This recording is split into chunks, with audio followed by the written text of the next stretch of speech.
बिकाऊ है। ये भारत सरकार की पॉलिसी है। अब खतरे में कौन कौन है?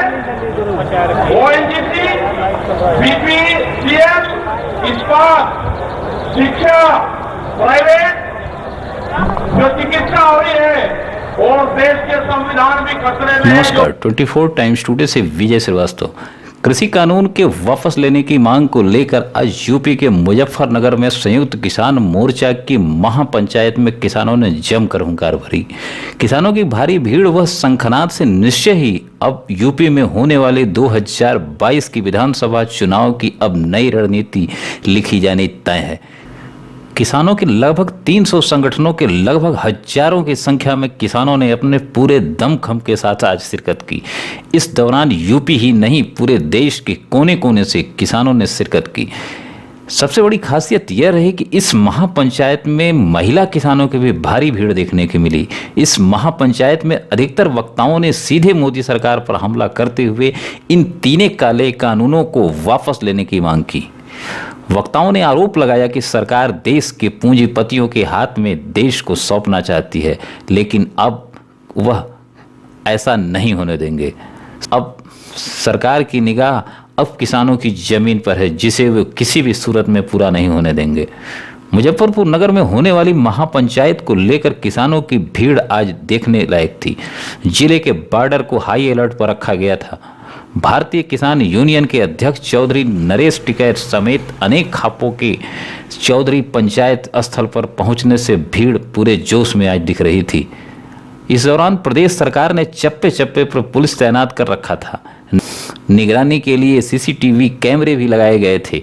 इस महापंचायत में किसान नेता गुरुनाम सिंह चढ़ूनी और योगेंद्र यादव, मेधा पाटेकर भी पंचायत में मौजूद रहीं। गठवाला खाप के थांबेदार बाबा श्याम सिंह को महापंचायत का अध्यक्ष बनाया गया था। इस अवसर पर किसानों ने 27 सितंबर को भारत बंद का आह्वान भी किया है। किसानों ने इस दौरान रेल बंद करने की भी चेतावनी दी है। किसानों का कहना है कि यूपी के चुनाव में वे इस बार किसानों की शक्ति का अंदाज भाजपा को दिखा देंगे। इस दौरान अन्य किसान नेताओं ने भी जमकर मोदी सरकार के काले कानूनों पर प्रहार किया और कहा कि सरकार को इसे वापस लेना ही होगा। इस दौरान भारतीय किसान यूनियन के अध्यक्ष राकेश टिकैत ने जमकर मोदी सरकार पर प्रहार करते हुए कहा कि अब समय आ गया है कि सरकार को वोट से चोट दिया जाए, क्योंकि सरकार वोट की ही भाषा समझती है। उन्होंने कहा कि केंद्र को काले कानून को वापस लेना ही होगा। उन्होंने भारी भीड़ को संबोधित करते हुए कहा कि बिकाऊ है। ये भारत सरकार की पॉलिसी है। अब खतरे में कौन कौन है? ओएनजीसी, बीपीसीएल, इस्पात, शिक्षा, प्राइवेट जो चिकित्सा हो रही है और देश के संविधान भी खतरे में है। जो बाबा भीमराव अंबेडकर का संविधान था वो भीड़ में बता जा रहा है। हम उसको भी बता रहे हैं कि बाबा भीमराव अंबेडकर का संविधान भी खतरे में है, उसको भी बचाना है।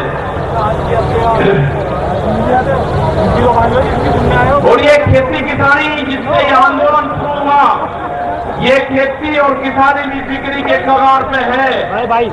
हमारी समझ में जब आया, जब देश की खेती बिकने के कगार पाई, जब ही आंदोलन शुरू हुआ। उसके 3 कानून 9 महीने से किसान आंदोलन है वो करने को तैयार नहीं है। आज हालात ये है कि आपका 10 साल पुराना आगे के 10 साल पुराना ट्रैक्टर नहीं चलेगा, वो भी इसी में आता है। आपको बैंक में कर्जा आप दुगुना दे दो, आपको बैंक दुगुना कर्जा दे देगा। आपको बैंक कहेगा कि गोल्डन कार्ड बना दिया, आप कर्जा ले लो, फसलों के भाव नहीं आपको देंगे। हम जिस जमीन पर आए हैं, ये जमीन उत्तर प्रदेश की जमीन, और जहां पे मुजफ्फरनगर का जो क्षेत्र है ये गन्ने की बेल्ट है पूरी। क्या इन लोगों ने ये नहीं कहा कि जब अगर हमारी सरकार आएगी तो हम 450 रुपये गन्ने का भाव देंगे? ये कोई भाव देने को तैयार नहीं है। यहाँ पे सरकारें पहले भी आई जिन्होंने 80 रुपया रेट बढ़ाया, दूसरे वाली सरकार आई 50 रुपये रेट बढ़ाया। क्या योगी सरकार उन दोनों से कमजोर है? 1 रुपया रेट नहीं बढ़ाया। हमारा 12,000 करोड़ रुपया से ज्यादा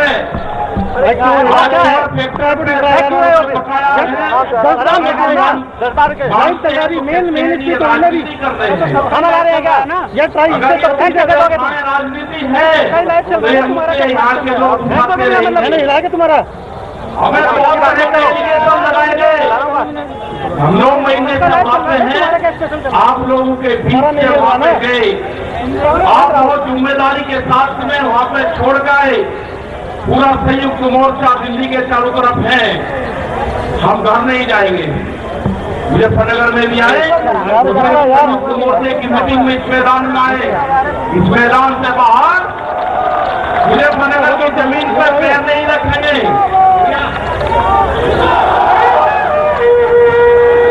यहाँ पे मुजफ्फरनगर की जमीन पे हम पैर नहीं रखेंगे। हम गाड़ी से यहाँ से वापसी जाएंगे। जब ये आंदोलन फतेह होगा, इस किसान और देश के जवान की जीत होगी, जब ही हम यहाँ पाएंगे। अत्याचार बहुत है। यहाँ पे पुलिस फोर्स के लोग भी होंगे। यहाँ पे पुलिस फोर्स के लोग हैं, उनकी सैलरी 25 और 30 हजार रुपए है। ड्यूटी में 24 घंटे देंगे। मास्टर जो प्राइमरी का टीचर है, उससे आधी सैलरी उनकी होगी। वे आवाज नहीं उठा सकते, उनकी आवाज को दबाया जाता है। उनका जो क्वार्टर है वो 500-600 फीट में है। उनके क्वार्टर बड़े बड़े, उनकी सैलरी भी टीचर के बराबर उनकी सैलरी हो। वे ड्यूटी देते हैं 24 घंटे। जितने भी सरकारी कर्मचारी है, उनकी पेंशन खत्म करोगे। MP MLA की पेंशन लोगे 2-3 दिन। कर्मचारियों की पेंशन खत्म करोगे। आप देश में प्राइवेटाइजेशन करोगे तो रोजगार खत्म होंगे। हमारी समझ में एक बात नहीं आई, जो बड़ी बड़ी कंपनी 67,000 और 1 लाख करोड़ रुपया सरकार का लेकर भाग जाती है, उन्हीं को फिर बड़े बड़े संस्थाएं बेच रहे हैं। वो पैसा कहाँ जा रहा है?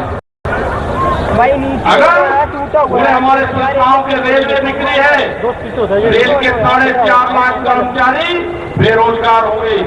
मैंने जो सफाई कर्मचारी है उनसे बातचीत करी, रेलवे के या किसी भी नगर पालिका के हो, 5,000 रुपये में सफाई कर्मचारी धार्मिक समाज के लोग नौकरी करेंगे। अगर ठेका पड़ता होगी तो रोजगार जाएंगे। अगर प्राइवेट कंपनी के हाथ में ये कंपनियां जाएंगी, इस तरह से रेलवे गई 4.5 लाख कर्मचारी बेरोजगार होंगे।